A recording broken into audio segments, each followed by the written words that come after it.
వచ్చి మాట్లాడి మ్యానిపులేట్ చేసి అన్నీ చేసి బెదిరించి కొట్టారో లేదో నాకు తెలియదు, అన్నీ చేసి మాట్లాడిచ్చాడు. ఈమె లక్ష్మి ఎవరు, నీకు ఎలా పరిచయం అని. దీనికి ఒక ఎగ్జాంపుల్ మాత్రమే ఇవి. ఈ సాక్ష్యాలు ఇంకా నా దగ్గర చాలా ఉన్నాయి. నగిరి కేసులో తీసుకెళ్లారని చెప్పాను, అక్కడికి ఆగిపోయింది ఇంతకుముందు. మీ మీడియా వాళ్ళకి ఇంట్రెస్ట్ ఉందో లేదో ఒకసారి చెప్పేస్తే నేను ఇదవుతానండి, లేదంటే నేను సపరేట్గా చెప్పమన్నా నేను ఓకే. ఎందుకంటే పార్టీ వాళ్ళది కదండి, నాకు మొన్నటిదాకా ఇది లేదు, ఇప్పుడు నాకు దృఢంగా నమ్మకం వచ్చేసింది. ఎందుకంటే అందరూ వాళ్ళ కోసం పనిచేస్తున్నారేమో నాకు భయం వేస్తుంది.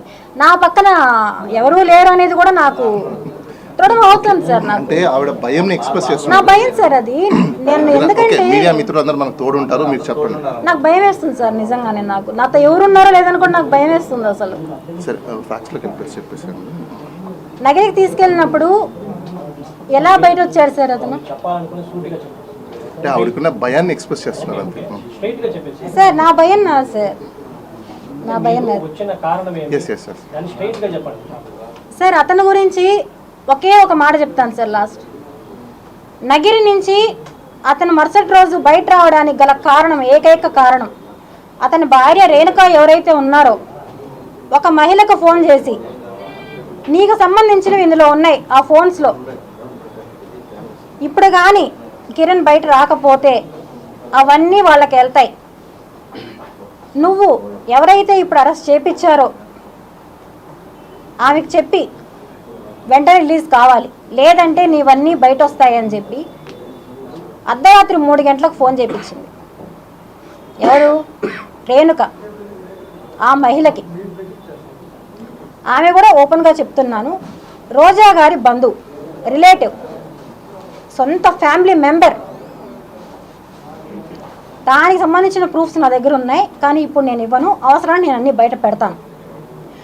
ఇలాంటి ఒక నీచుడు నా గురించి వచ్చి చెడ్డగా మాట్లాడుతుంటే మిగతా ఇవి ఉన్నాయి సార్, కొన్ని సంఘాలు మాట్లాడుతున్నారు, ఏంటి ఏమీ లేకుండానే లక్ష్మి వెళ్ళిపోయిందా, లక్ష్మి అలాంటిదా, లక్ష్మి ఇలాంటిదా అని ఒక కొటేషన్ పెట్టాడు, లక్ష్మి డాష్ డాష్ డాష్ అని. ఎవరిక్కడ డాష్ డాష్ డాష్? నీ భార్య. మొగుడు ఎక్కడ పోయినా పర్లా, దేంతో పోయినా పర్లా, నీకు డబ్బులు కావాలి. భార్య సపోర్ట్ లేకుండా ఏ మొగుడైనా ఇంతమంది ఆడవాళ్ళని మ్యానిపులేట్ చేసి ఇంటికి తీసుకొచ్చి బెడ్రూమ్లో తీసుకెళ్తాడా? నీ కుటుంబాన్ని తెలియకుండా తీసుకెళ్తాడా?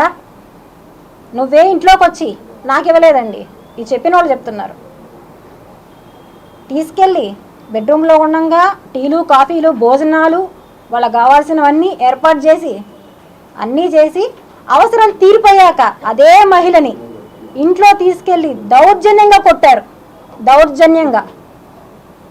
ఇలాంటి నీచుణ్ణి మీరందరూ దయచేసి అర్థం చేసుకొని, నాకు ఎలా చెప్పాలో కూడా తెలియట్లేదు, అతన్ని పనిష్ చేయాలి. నా ఫైట్కి నాకు తోడు నిలుస్తారని ఆశిస్తున్నాను. నేను ఫైట్ చేయడం నా డబ్బులు, నేను పోగొట్టుకున్నది నా డబ్బులు నాకు కావాలి, దానికోసం నేను ఎంతన్నా ఫైట్ చేస్తాను. నాకు న్యాయం దొరకాలి. నేను ఇక్కడ కూడా పోలీస్ వాళ్ళు నాకు ఇక్కడ వచ్చిన తర్వాత చాలా హెల్ప్ఫుల్గా ఉన్నారు, గ్యాదర్ ఎప్పటికప్పుడు అప్డేట్ ఇస్తున్నారు, మేడం మీరు సెక్యూర్గా ఉండండి మేము ఉంటాము అనేసి. థ్యాంక్స్ అందరికీ. మీడియా వాళ్ళకి ఒకటే చెప్తున్నాను, ఇలాంటి దుర్మార్గుడిని వదలొద్దండి.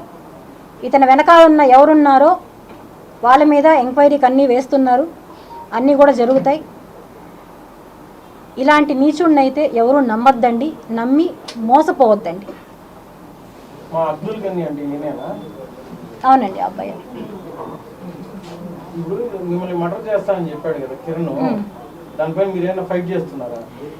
కంప్లైంట్ ఇచ్చాను.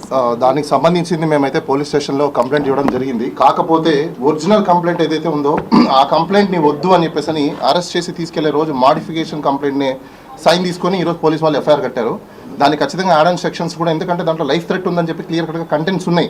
మరి ఎందుకు కంటెంట్స్ ఉన్న తర్వాత కూడా వాళ్ళు ఎఫ్ఐఆర్ కట్టలేదో, ఆ సెక్షన్స్ పెట్టలేదో వి డోంట్ నో. ఈరోజు మేము ఒకసారి ఎస్పీ గారితో కూడా మాట్లాడతాము. లైఫ్ థ్రెట్ అయితే ఉండడం మాత్రం వాస్తవం.